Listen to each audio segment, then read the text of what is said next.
बहुत समय पहली बात है, एक ढोलकपुर नाम का गांव था। उस गांव के पास एक घना जंगल था। उस जंगल में एक झोंपड़ी थी और उस झोंपड़ी में एक सिरकटा नाम का तांत्रिक रहता था।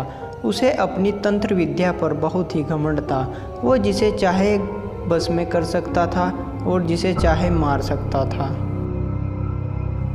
गांव वालों को ये बात पता चल जाती है कि सिरकटा तांत्रिक गांव के युवाओं को वश में कर लेता है और कुछ समय बाद उनको मार देता है।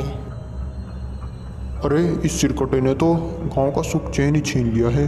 अरे गलती हमारी है, हम एकता से नहीं रहते, वरना किसी की क्या मजाल जो हमारे गांव के युवाओं को मार दे।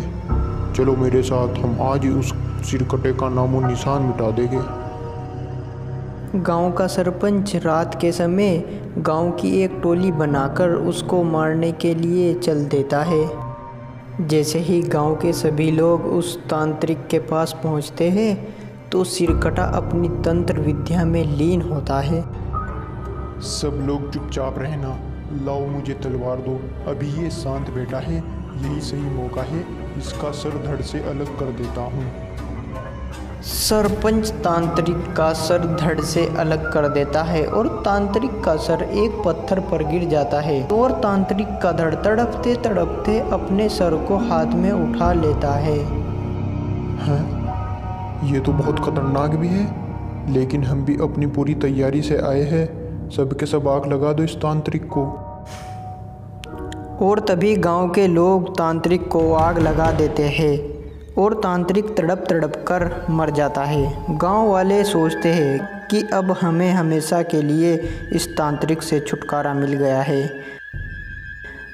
4-5 साल तो गांव के लोग सुख शांति से जीते हैं। तभी वहां सोनू और मोनू नाम के 2 लड़के शहर से घूमने के लिए आते हैं। अरे वाह, कितना सुंदर और कितना घना जंगल है ये। क्यों ना आज रात इस जंगल में ही बिताया जाए। हाँ यार, चल कोई जगह ढूंढते हैं जहाँ पर मौज मस्ती भी हो जाए और रात भी अच्छे से कट जाए।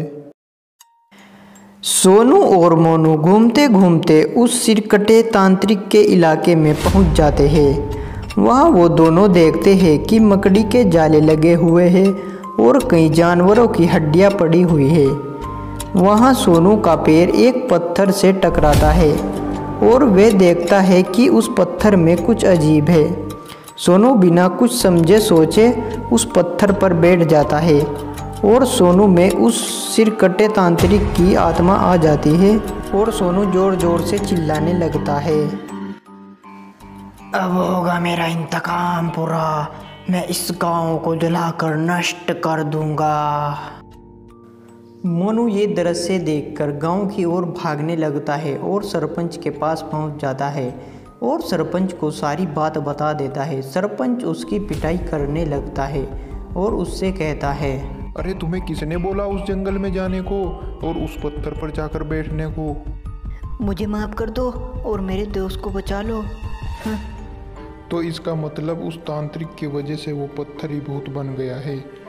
अब तो एक काम किया जा सकता है, उस पत्थर को तोड़कर उसके टुकड़े नदी में बहा दिए जाए तो उससे हमेशा के लिए जान बच सकती है। तभी सोनू उड़ता हुआ गांव में आ जाता है और सरपंच की पत्नी ये देख तुरंत सरपंच के पास पहुंच जाती है और उससे कहती है, सुनो जी, मैंने अभी अभी आसमान में ऊपर वाले का कोई चमत्कार देखा है। अरे पागल औरत, वो चमत्कार नहीं, वो सिरकटा तांत्रिक है। चुपचाप घर में अंदर छुप कर बैठ जाओ और बाहर मत निकलना। और सुन लड़के, तू सीधा कुछ आदमी लेकर तांत्रिक के इलाके में निकल जा और पत्थर को तोड़कर उसके टुकड़े नदी में बहा देना। तब तक मैं तेरे दोस्त की जान बचाने की कोशिश करता हूँ। मोनू कुछ गांव वालों को लेकर उस तांत्रिक के इलाके में पहुंचता है और गांव वालों के साथ पत्थर को तोड़ने में लग जाता है। उधर वो भूतिया तांत्रिक सरपंच के घर पहुंच जाता है। इतने सालों बाद आज मौका मिला है बदला लेने का। तूने ही मुझ पर वार किया था ना, लेकिन आज मैं तुझसे सारा बदला चुकाने आया हूँ। अब तू मेरे हाथों से नहीं बच सकता। ये नज़ारा देखकर सरपंच की पत्नी जोर जोर से चिल्लाने लगती है, ओह, तुम्हारी पत्नी भी यहीं पर है? अब तो मैं तुम्हारी पत्नी को मारता हूँ। अगला नंबर तुम्हारा। भूतिया तांत्रिक एक मुक्के से दरवाजे को तोड़ देता है और सरपंच की पत्नी का गला दबाने लगता है। इतनी ही देर में सरपंच उसी पुरानी तलवार से तांत्रिक की गर्दन अलग कर देता है। गर्दन कटने के बाद भी भूतिया तांत्रिक सरपंच की पत्नी का गला दबाकर मार देता है और फिर अपनी कटी हुई गर्दन को उठा लेता है। तुझे क्या लगा कि तू मुझे फिर से मार देगा? तूने तो इस बेचारे बच्चे को मारा है। मेरा क्या, मैं तो फिर से शरीर बदल लूँगा। मुझसे ज़्यादा दुष्ट तो तू है। तूने पहले मुझे धोखे से मारा और अब इस बेचारे बच्चे को मार डाला।